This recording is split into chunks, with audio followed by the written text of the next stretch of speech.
एक समय की बात है, एक छोटे से जादुई गांव में लिली नाम की एक जिज्ञासु छोटी लड़की रहती थी। उसकी चमकदार नीली आंखें और आश्चर्य से भरा दिल था।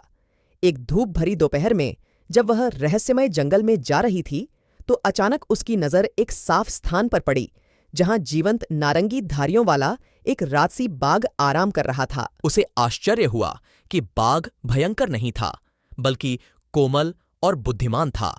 उसका नाम राजा था और उसके पास जानवरों के साथ संवाद करने की क्षमता थी।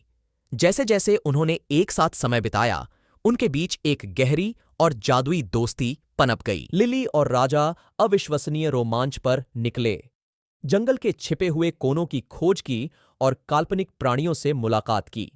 राजा के मार्गदर्शन से लिली ने जंगल की प्राचीन भाषा सीखी, जिससे उसे हवा की फुसफुसाहट और पक्षियों के गाने समझने में मदद मिली। उनके असाधारण बंधन के बारे में बात फैल गई और जल्द ही ग्रामीणों ने उन समस्याओं को हल करने के लिए लिली से मदद मांगी, जो उन्हें वर्षों से परेशान कर रही थीं।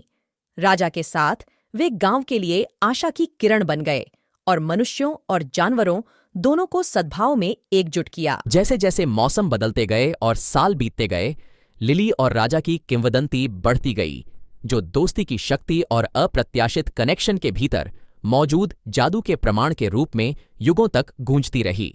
और इसलिए उस मंत्रमुग्ध गांव में छोटी लड़की और बाघ की कहानी पीढ़ी दर पीढ़ी पारित होने वाली एक पोषित कहानी बन गई, जिसने इसे सुनने वाले सभी को उन असीमित संभावनाओं की याद दिला दी जो सबसे अप्रत्याशित दोस्ती में पाई जा सकती हैं।